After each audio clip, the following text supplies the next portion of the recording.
Hi, everyone. Welcome to the Northern Kentucky Spotlight Podcast, presented by CVG. I'm your host, Sarah Bruckman. Today on the podcast, we are joined by Brian Miller, Executive Vice President of the Building Industry Association of Northern Kentucky. He and I talk about HomeFest 2023, which runs through May, and how you can see this exciting new development in Bellevue. On NKY at Work, Nancy Spivey talks with Miles McDowell and Chris Cooper of the University of Cincinnati about UC's co-op programs and how they can help attract talent to your business. Thank you to our podcast sponsors, CVG, our title sponsor, C-Crew Consulting, our digital sponsor, and our episode sponsor, Haran. Also on the podcast, we talk with Katie Meyer, who highlights the upcoming 2023 Outstanding Women of Northern Kentucky event happening on May 18th. Katie and I talk about how you can get tickets and how to get involved with the Women's Initiative program. Now, let's go meet our members of the week, hear from our sponsors, and we'll be back with your guests.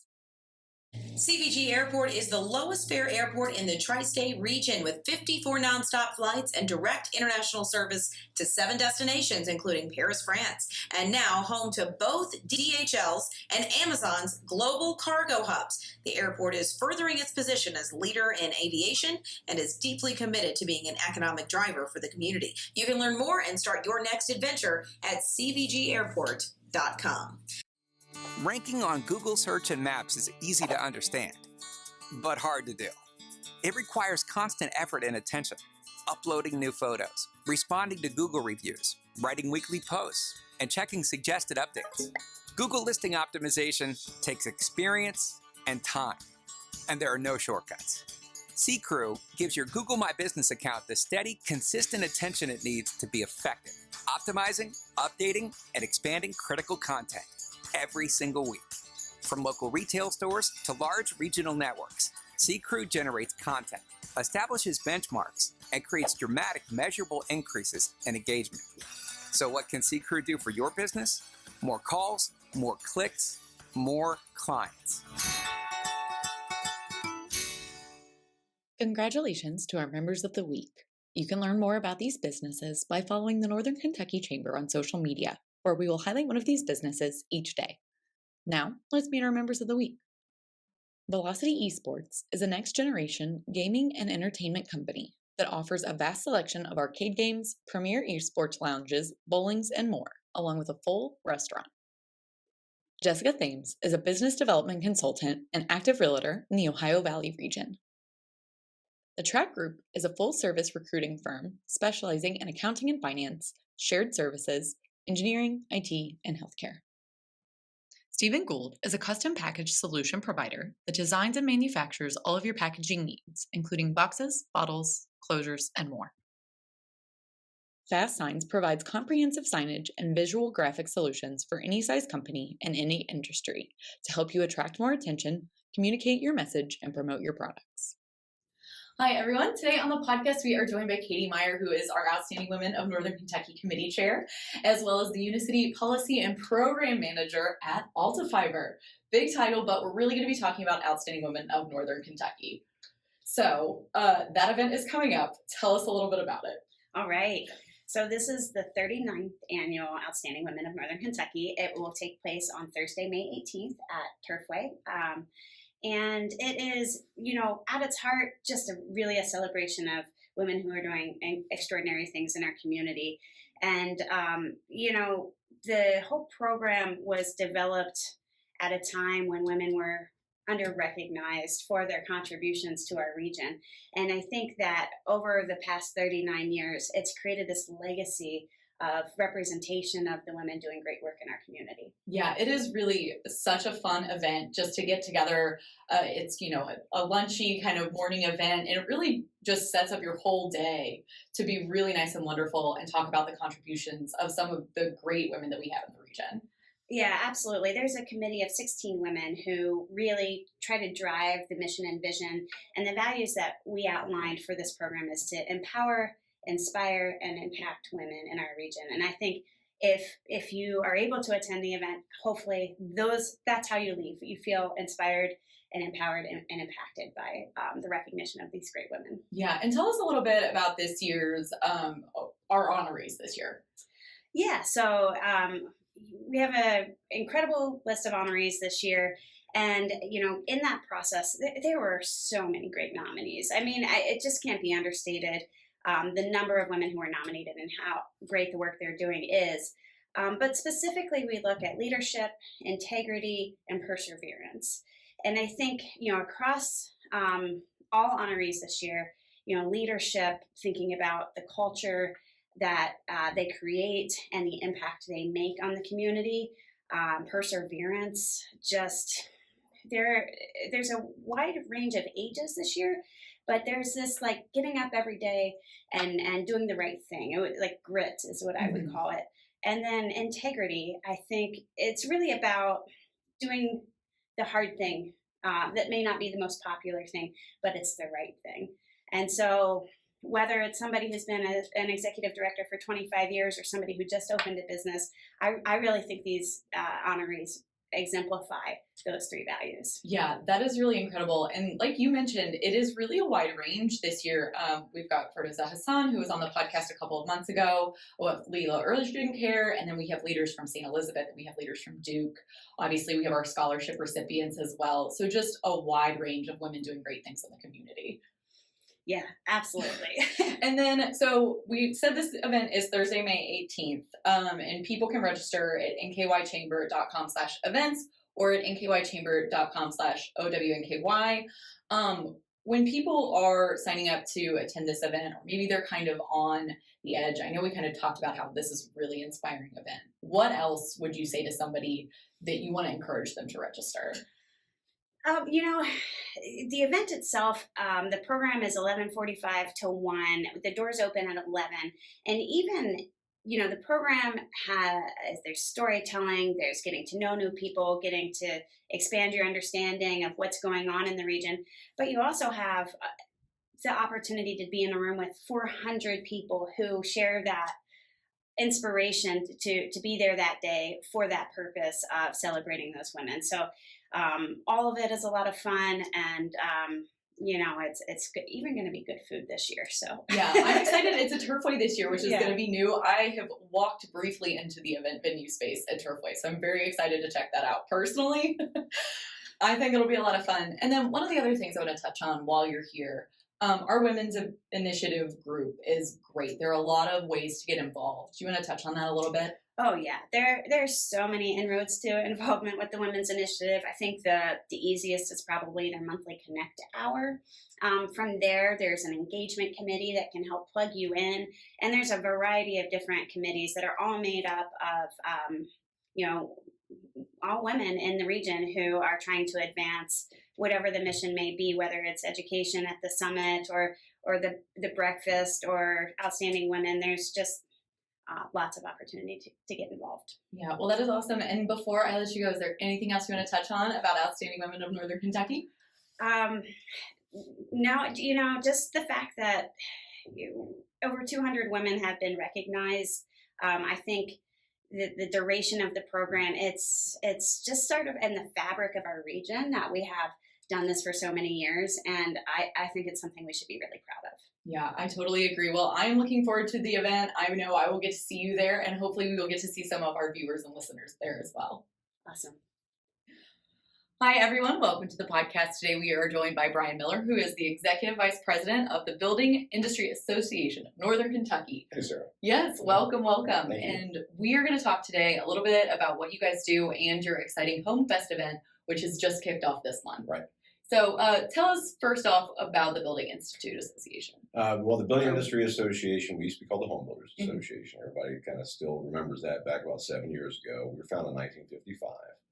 And we're part of a federation of over 600 builders associations across the United States. So we are chartered by the National Association of Home Builders, which is headquartered in Washington, D.C. We have a state association of home builders, which is in Frankfort. And we're here locally. There's about 18 different builders associations throughout Kentucky. And we're one of the largest. Remember, we're one of the top 25 builders associations in the entire country. And it's a proud heritage, a wonderful organization, a very progressive organization. And we're not only known for things like HomeFest, which is going on now, but we're known really well for our NKY Building Institute, which is our workforce development arm. And as of now, it's down standalone 501c3, just incorporated in the last year, and it's growing by leaps and bounds in order to try to overcome the dearth of workforce we have in the construction industry. Yeah, you guys are very heavily involved in that workforce aspect, especially getting younger people involved in those trades and skills here. I know you guys are a great partner with that and with our local schools. What have you guys been doing in that space recently? So we just finished the brand new Covington location. It's a 10,500 square foot training facility in what was the Latonia Commerce Center shopping retail space. We have got great support with CovCore, which is the company that owns the facility there. But also it's a partnership with the city of Covington. There is grant support from the governor's assets that he has, the Kentucky Workforce Innovation Board. They have discretionary funding they put towards the project.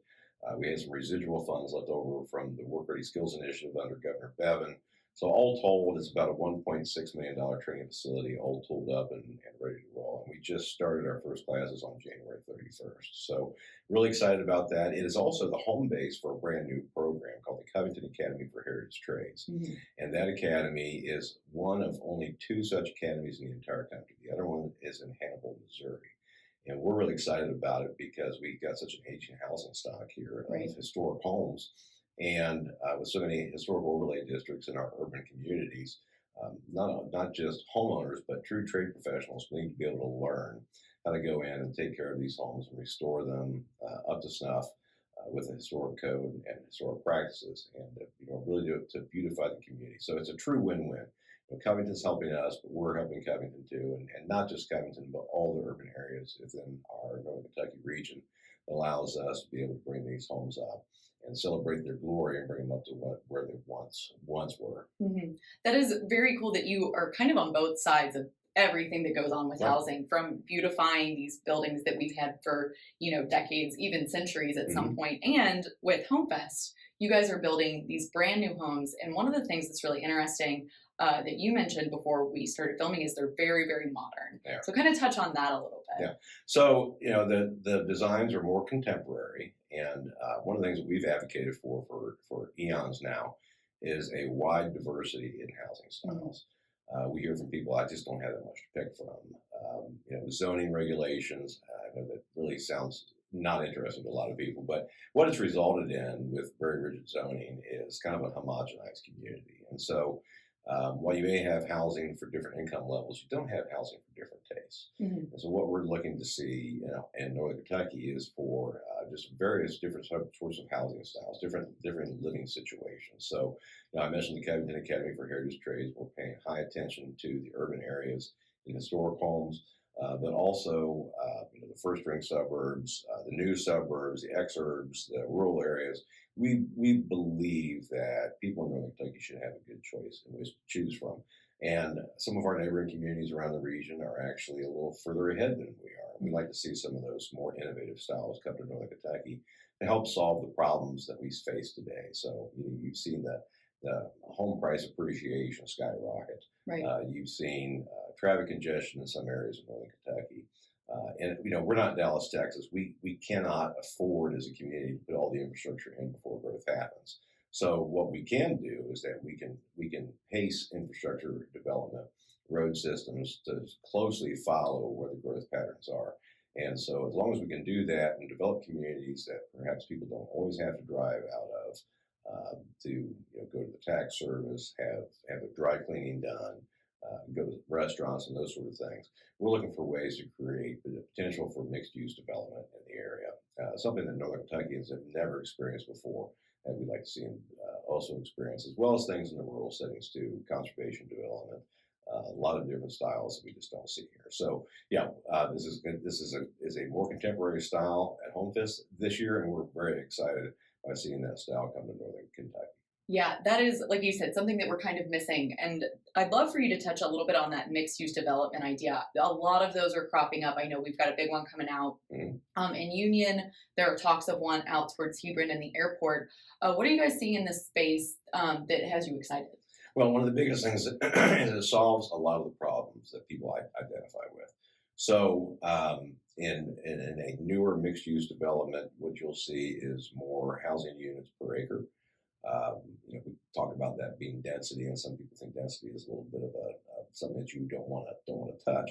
But when you have a true neo-urban style development, it allows for different incomes to be able to live within the same area. So you may have a single family home, which would be very expensive these days, and it may, you may have a smaller yard, but right across the street, you may be across the street from a commercial center. Mm-hmm. If you look at some of the most popular areas in northern Kentucky, take Fort Mitchell for example, that's truly mixed use. Mm-hmm. You have residential not too far away from places of worship, not too far away from schools, not too far away from retail. And the key word that you find that people who are drawn to areas like that is walkability. Mm-hmm. And walkability is not just in the urban area, but you can create that as a newer style urban area in the suburbs. And so that lifestyle is very attractive, so it solves the lifestyle problem. But you may also have apartments there too. You could have a retail space with rental up above or rental down below. You could have park areas, you could have schools, you could have churches, all mixed into the same community.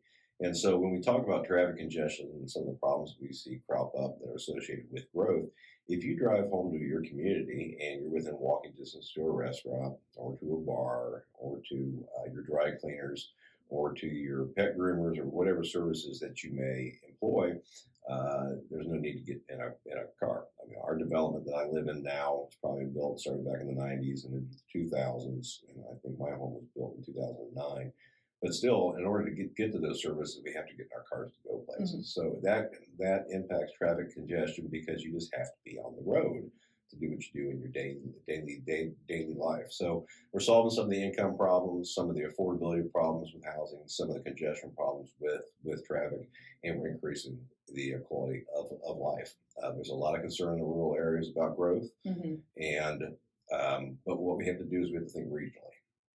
And say just the round numbers. If 100 people are going to move to northern Kentucky, I'm just using 100 as just a round nice round number. Right. Out of that, 25% are going to want to move into one part of the community, 25% to another part of the community. And I'm using 25% because giving our urban areas, first-ring suburbs, exurbs, and rural areas, we really only have 4 choices. Mm-hmm. And so if you just equally divide those up into 25%, those are the choices that they have. So 25%, if you just, straight line those and make them equal, are going to move to the rural area. But what if some of those 25% had something that attracted them more? And so if they could take a look at a more higher density mixed use development, a portion of that 25% are going to choose to live there. So what you can do is that you can actually build another attractive place for people to live that would slow down the absorption rate in some of the rural areas. So, we're kind of bringing that concept together in order to solve a multitude of issues that people in northern Kentucky seem to be very, very concerned about. And we hope to see people really dive into that space to help solve those problems and make northern Kentucky a much better place to work, live, and play. Yes, that is our favorite catchphrase. Right. And let's go back a step back to this development that you guys are doing for HomeFest. It's in Bellevue, a little bit more modern, like we've said, than people are probably used to seeing, especially in Bellevue, which is kind of one of our historic neighborhoods. Right. Tell us about this project that you guys are working on. So the community is called Reserve at Bellevue. It was developed by Nair Properties. It was funded in part with an infrastructure revenue bond in partnership with the city of Bellevue. All built out, the community will have 74 homes on 74 home sites, and it is a very close, higher density community itself. So the homes are only 8 to 10 feet apart from one another. Mm-hmm. But that also helps to address some of the changing moods and the changing wants, but also offers that option for people that want it. So there's a group of people that live here in northern Kentucky that don't want to mow a yard all weekend long. They don't want to have to be out in the landscaping all weekend long. They just want to come home and relax and have a community of friends that they can be around and enjoy the highlights of the community. So there's a neat waterfall feature there. There's outdoor fire pits. There's recreation areas. There's park areas. And so it is an opportunity to be close into services without having to take care of your home all day. And what's really cool about some of the homes is that we're starting to see some new designs, and not just them being contemporary, but new layouts. So a lot of the living spaces are actually on the second floor, where you would pull into your garage on the first floor and you walk up to the second floor where your kitchen and your living area is, and bedrooms further up. In some of these homes, we're seeing 2 primary suites. So instead of just your one primary suite, we're seeing multiples because that's changing with today's changing lifestyles. Maybe you have an aging parent. I know some of these homes have elevators in them. You have an aging parent and they want to be, into another suite, or parents, or you have the situation that I find myself in with a child in their 20s that can't afford rent, right? Because rental costs have gone up. When you affect, I won't get too deep in the economics of it, but when you affect the built product in new homes or apartments, and prices start going up the way they have been now, what people find is that you can't find a $500 rent anymore. You're talking at least $1,200 to get into anything. And barring 4 or 5 people living in an apartment in a two bedroom, it becomes very, very hard. So you may have an older child that's living with you. And then you've got the third scenario where the couple's been together for a long time, and this is actually more prevalent than what you think. People kind of snicker at it, but when you get a little older, sometimes you snore. And so there are some nights where I end up on the couch. Right. So I have a feeling of where you're going. We can cohabitate in the kitchen and we can cohabitate in the living space. And while we're awake, that's fine. But when we sleep, we enjoy our sleep. And so sometimes that couple does need to seek a new space to go to in order to allow for the auditory interruptions to be at a minimum. Yeah, this is so cool. So when people want to come and see HomeFest, see these homes that are being built, see this new development, how can people check it out? Yeah, so we're open through the 21st, which is a Sunday. We are closed on Mondays. It gives us a chance to take a little bit of a breather and kind of regroup because the staff team of the Builders Association works every day at the event. But we're open Tuesday through Fridays from 4 p.m. until 9 p.m. On Saturdays, we're open from 11 till 9. And Sundays we're open from 11 till 6. It's about 4 or 5 o'clock on Sundays. We're all kind of knocking off and getting ready for that Monday to happen, right? One of the things you wanted to talk about is the economic impact of home building. I know we've touched on it a little bit, but what do you want to share about that? Well, when you look at these homes going up, obviously there's a lot of construction workers there, right? But behind the scenes, there's a lot of other people involved in it too, especially with a show like this. So there's furniture companies, there's designers. There's people who sell equipment. There's people who sell heavy equipment. There's people that are involved in the mortgage industry, the financing of these homes. So if you look at every home in our region, and this is a specific study that's been done for Northern Kentucky through the National Association of Home Builders Economics Department, for every home under construction, there's about 2.5 jobs that are created just for the construction of that home. Now, obviously, they're not going to work on that house forever. The home's going to be finished, and they're going to move on. But for the 5 homes that are involved in the show, there's been over 12 jobs created, which is a wonderful thing. But what people fail to realize is that all the jobs that are created after these homes are gone. Right. So there's about 1.2 to 1.3 jobs that are created to service that home after the neighborhood has been built out. So if you're looking at 74 homes to be built out in this community, it's going to be over 100 jobs that will be created just to service those people. So we kind of talked about what you do, after you're done with your work day. You do go to the dry cleaners. You do have to have your taxes done. You do have to go to the grocery store. All those things where people pay sales tax, but also they're working themselves, and those people that are working in those places that people buy things from are paying occupational taxes. And that's money that's going back into the system to help pay for education. It's helping to pay for services. It's helping to pay for public services, fire, EMS, police services, all the things that makes our community wonderful and keeps us safe. These jobs all go to pay for. So it's a virtuous cycle. And the really cool thing about the new built environment is that it's all new infrastructure. Right. So there are new roads, there's new storm sewer pipes, there's new sanitary sewer pipes, there's new electric lines, there's new water lines. And those things really don't require a whole lot of maintenance. Very, very, very little, unless there's a problem with the installation. So all the money that's going into the economics in Northern Kentucky, into the county of Northern Kentucky, from those 74 homes, really don't require a whole lot of services. So what you end up doing in the microeconomics reality of the whole thing is that new growth, new homes, and new building really contributes to the overall ability for the community to maintain their aging infrastructure. And that goes on for about 50 years.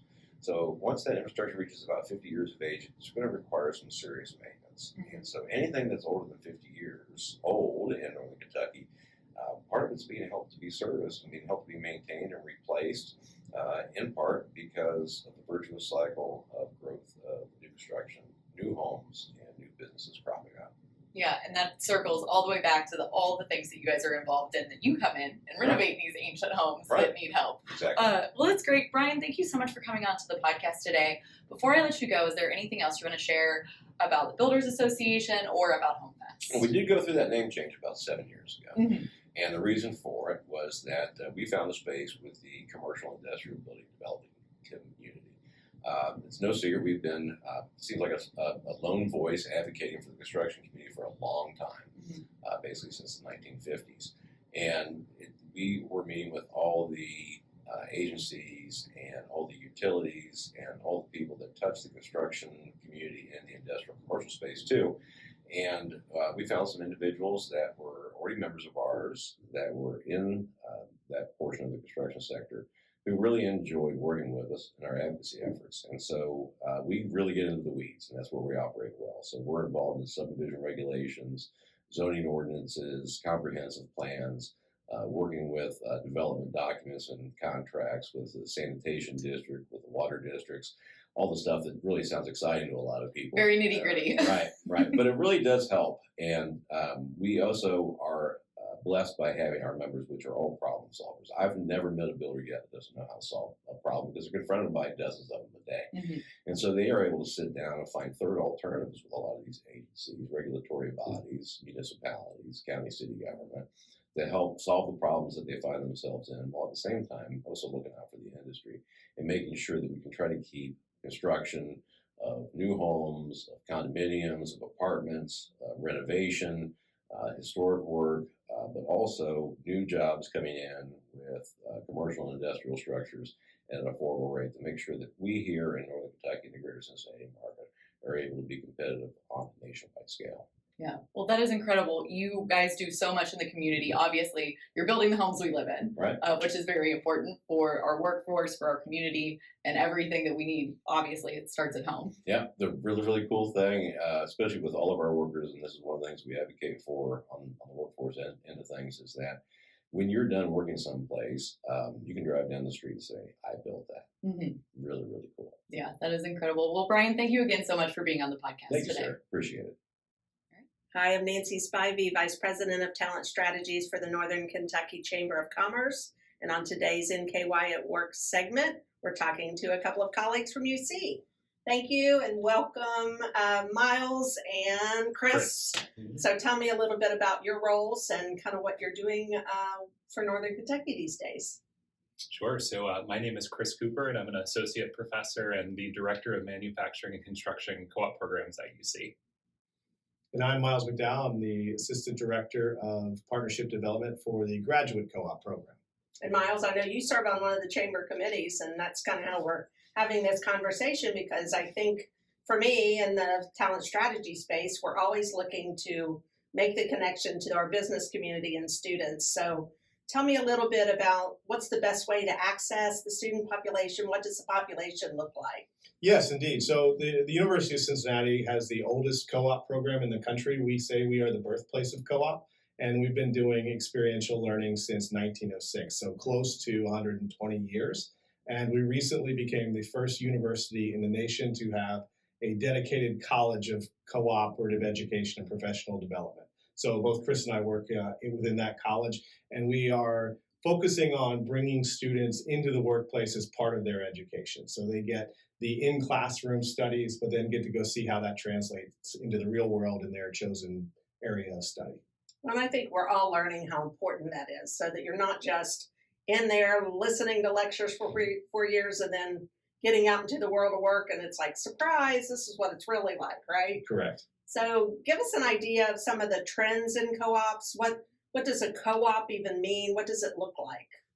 Sure. So it takes on a few different forms at the university. So I work most closely with the engineering programs. And for engineering programs, it's full paid, discipline-specific experience. And so it allows the student to work. They're hired like a full-time employee, essentially, at a company. They start in their sophomore year, and then they work full-time as an engineer on the job. And then they'll rotate between that coursework and their cooperative education experiences. So some students will work at multiple different companies. It's a great opportunity to kind of test drive their career, try different sub areas of the field. And then some students will find a company that they really like and develop a really deep knowledge of that company and progress throughout. So it's exciting, and it works independent of what the student's hoping to get out of it. There are multiple different goals there. So I'm really surprised it starts in their sophomore year. I mean, to me, that's like, wow, we can get the students into the workplace quicker. We can get them real world experience. They're learning while they're doing. What are the downsides? Are there any downsides to that? So it's funny because one of the most common concerns with our first-time students is that they don't have enough experience, right? So they take their first year of courses. So I don't know. There may be some downsides, but I think it's such a valuable experience for a student to realize how much they'll learn on the job, usually discipline-specific technologies. So if they're in computing, they may be learning specific programming languages on the job. And so I think it provides a student the opportunity to see that they do have value and they can immediately start to contribute to a company. And it helps to, not only does it help students kind of reaffirm their academic choices and their major choices, but it allows them to, at a very early point, start to progress and to gain that professional experience too. So a little bit stressful for finding that first co-op, but it allows them to start developing those professional skills really early. So your role, and probably both of your roles, is to get out and meet the business and community and make those connections on behalf of the students. Am I right? Correct. Yeah, and to kind of add to what Chris just said, I think there's always a learning curve with a new employee, and because our co-op students go through multiple rotations with the same company, they really use that first semester to not only get acclimated to the company, but sort of learn the company culture. So as they come back for that second, third, or beyond rotation, they really become an integrated employee within that company.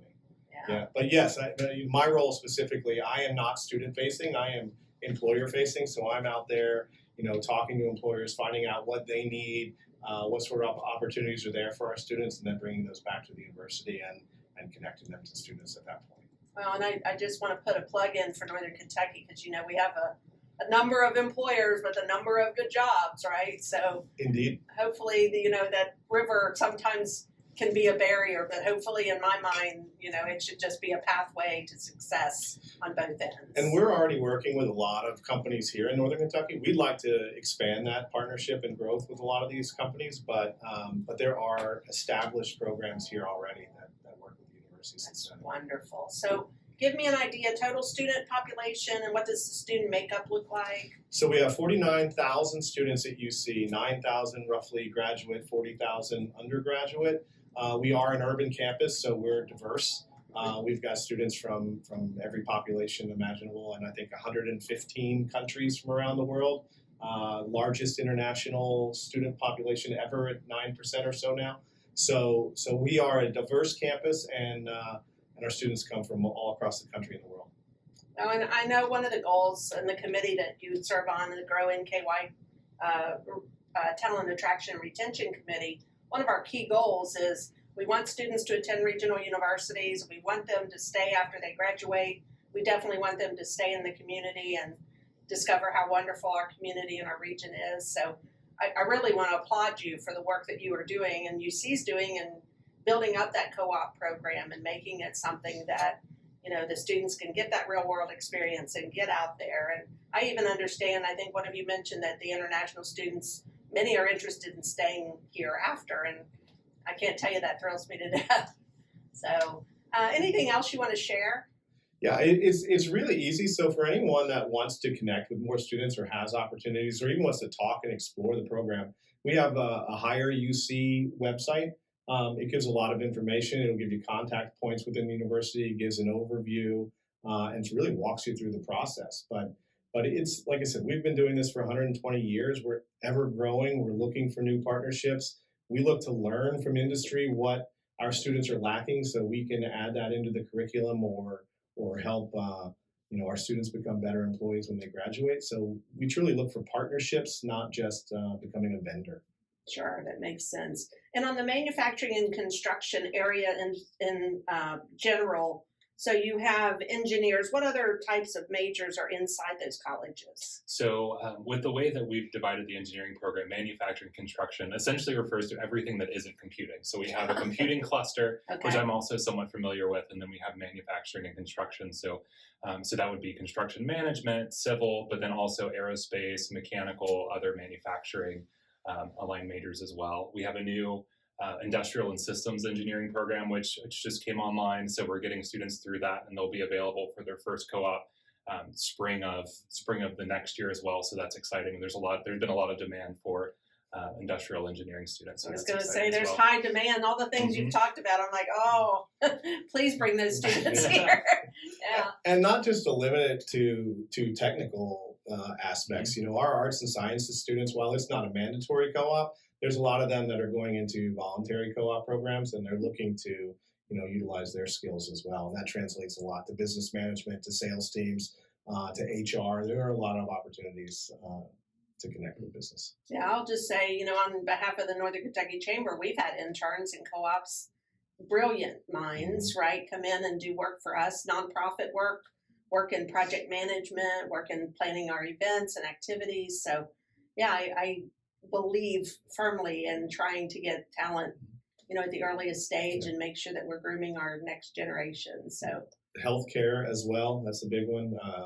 You know, those are big businesses. You can use a student from just about every college on UC in a major healthcare platform. that's great. So if somebody wants to connect, they can go online or they can connect with you. We'll put your information out. Yeah, that would be great. Yep, Okay. they can always send us an email or hireuc.com. Perfect. Thank you Done. very much. Thank you. Thank you. Hi, I'm Shannon Schumacher, Account Executive, Kentucky Market Leader. At Haran, we champion bold innovation to help employers and individuals thrive. As an industry thought leader, we explore new horizons in healthcare, benefits, employee engagement, and wellness.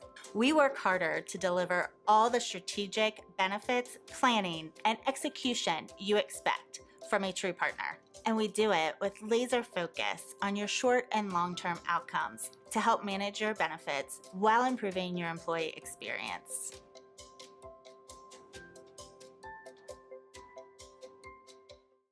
Hi, everyone. Welcome back. Thank you so much for tuning into the podcast today. I hope you enjoyed hearing from Katie, Brian, and our friends at University of Cincinnati.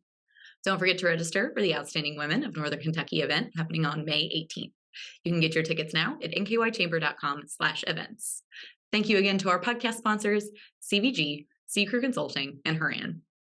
If you are a member who would like to be featured on the podcast, or if you're interested in becoming a member of the Northern Kentucky Chamber of Commerce, please reach out to Lynn Aidlin. And if you're interested in sharing your workforce strategies and resources on NKY at Work, please reach out to Nancy Spivey. You can find their contact information on the screen in front of you or at nkychamber.com at our staff directory. Thanks again for tuning in. We'll talk to you guys next week.